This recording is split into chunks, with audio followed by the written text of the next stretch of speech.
검찰이 끝이 없네요, 진짜 보니까.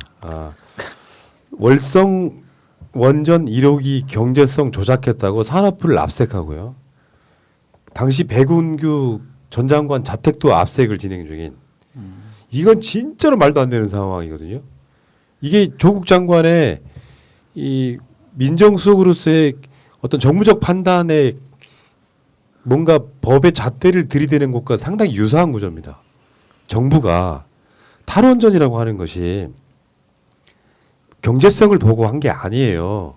이번에 그 노영민 비서실장도 원전에 관련해서 경제성을 갖고 이야기하는 것 자체가 알고 보면 탈원전의 핵심 중에 하나거든요. 경제성이 좀 남아 있더라도 안전성 때문에 문을 닫아야 된다라고 하는, 가동을 중단해야 된다라고 하는, 그것은 어떤 정권적 판단 이런 거를 갑자기 검찰이 가서 압색을 해버리는 거예요. 이건 내가 봤을 때 진짜 미친 짓, 정치적인 압색이다 이렇게 저는 봅니다.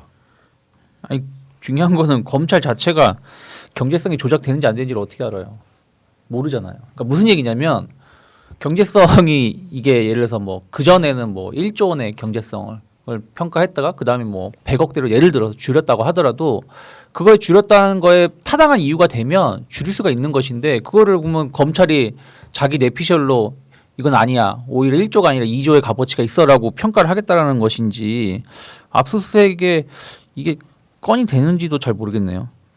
저도 사실은 이거 보면서 이제 노영민 실장이 하신 말씀 중에 어떻든 간에 그 정책 결정이라는 것이 경제성만 가지고 하는 게 아니고 뭐 안정성이나 환경성, 미래를 보고 하는 것인데, 이 경제성의 논리만 가지고 압수수색하는 거는 이해할 수가 없고, 그렇다면은 모든 정책을 위반하는 데 있어서 다 경제적인 논리를 판단하지 않으면 다 수사의 대상이 되고, 네. 그걸 밝히기 위해서 압수수색해야 한다고 하는 거는 좀 너무 많이 나간 것 같고, 이게 결국은 계속 그 검찰이 자기의 편을 들어주지 아니면 자기 힘을 빼고자 하는 어떤 현 정부에 대한 도전 내지는 이런 것이 아닌가라고 보이더라고요. 이 구조를 우리가 좀 들여다볼 수 있는 게, 이번 압색에서 있잖아요.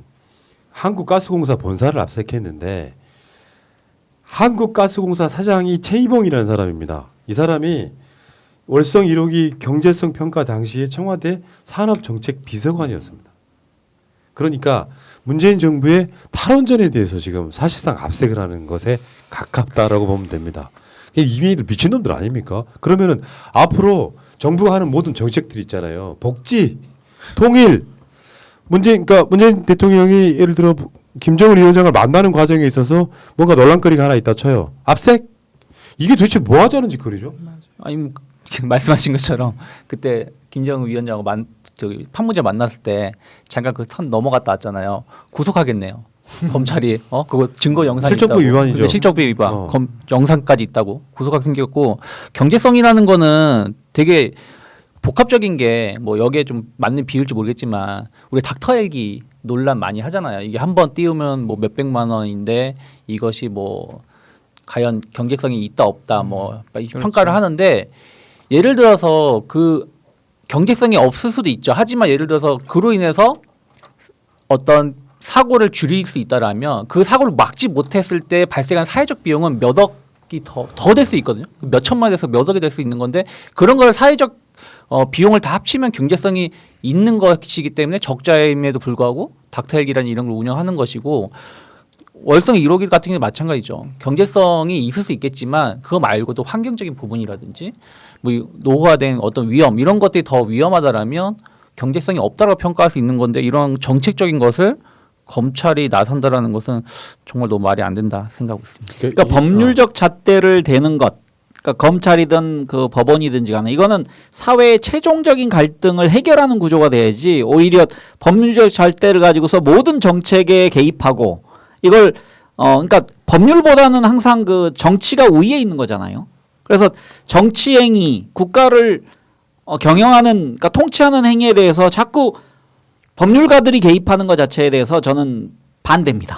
그러니까 이런 시각으로 하면은 세상의 모든 그 좀 드라마틱한, 그러니까 발전, 경계를 뛰어넘는 일을 할 수 없는 거거든요. 그래서 저는 정치에 법률가들이 더 이상 개입하지 말아야 한다라고 생각합니다. 예, 그러니까 이런 어떤 정책적 방향성에 대해서 이 사건의 핵심은 그거지 않습니까? 청와대가 그 경제성 조작했다고 하는 것에 개입했는지 안 했는지를 보겠다는데 그걸 밝힐 수도 없는 사항들에 가깝거든요. 지금 현재 청와대는 예전에 청와대랑은 많이 달라요. 그러니까 정책 방향을 결정해 놓고 뭔가를 컨트롤할 수는 있겠지만 경제성 조사에 있어서 조작됐다고 하는 어마어마한 표현도 웃긴 거예요. 사실 알고 보면. 그 당시 원전의 가치가 얼마나 졌전해 하는 건 바라보는 시각이나 관점에 따라 다를 수 있는 부분을 감사원이 이거 조작당했다라는 식으로 이야기를 그러니까 그래서 더 쓸 수 있는 원전임에도 불구하고 그걸 조작함으로써 월성 원전을 문 닫게 만드는 가동을 중단하게 만드는 데 쓰였다라고 하는 그 워딩 자체를 갖고 와서 청와대가 경제성을 조작하는데 개입했냐 안 했냐를 보기 위해서 지금 최이봉 가스공사 사장 당시에 산업정책비서관을 압색하는 이런 모양새가 그냥 그거 아니에요? 나를 이렇게 홀대해? 그냥 그 마적단들이 막 돌아다니는 그런 느낌이 있잖아요. 맛 좀 봐라 하고 돌아다니는데 그냥 미친놈들 같은 느낌. 아니 이거 근본적으로 돌아서 월성 1호기는 그 원래 설계 수명이 다 한 거잖아요. 다 한 걸 연장해서 그 한 10년 정도를 더 사용한 건데 여기에 대해서 우리가 설계 수명 다 한 것, 연장한 것까지 더 사용하겠다는 것에 대해서 국가가 판단하는 것에 대해서까지 이렇게 태클을 거는 것은 이해할 수 없습니다. 여기 지금 얼마 전에 윤석열이 대전 내려갔지 않습니까? 이 행위를 하고 있는 게 대전지검이에요. 뭔가 기분이 쎄하잖아 지금.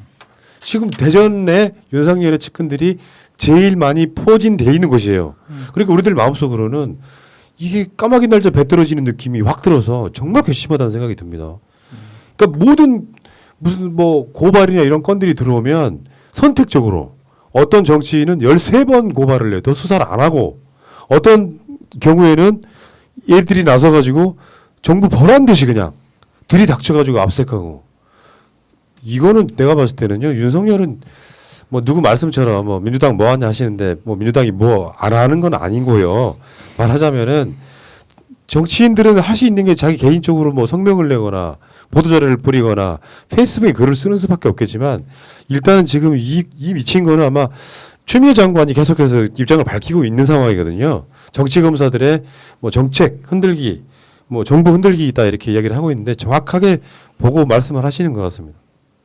지금 이 말씀 하나 추가하겠습니다. 그러니까 지금 이래서 검찰 개혁을 하고 있는데 지금 검찰 개혁을 하고 있는 정당이나 그 문재인 정부에 대해서 뭐 180석 좋은데도 이러고 있냐 이런 표현은 좀 과하다. 아무 때나 갖다 붙이는 건 말이 안 되지. 그러니까 그건. 과정 중에 있는데 이거에 대해서 너무 비난하는 것은 아니 작년에 예를 들어서 그 봄에 우리가 윤석열 취임 전에 우리가 검찰이 이렇게 썩은 조직인 걸 알았습니까 국민들이? 그러니까 그 과정이 역사적 발전 과정에 있는 것이다. 그래서 조금 우리가 여유를 갖고 그러니까 물론 개혁을 거세게 해야 되겠지만 너무 다급하게 뭐 몇 달 됐는데 아직도 뭐 못하냐 이거는 좀 과한 채찍은 아니 좀 그러니까 거둬 이런 상황이 거두지 되면 않았나 민주당이 대전 내려가가지고 국회의원들 100명이 진치고 그걸 못하죠. 그런 차원이 아니라 민주당도 아마 여러분들 포탈에 안 나오면 안 하는 것이 돼버리는 거 있잖아요.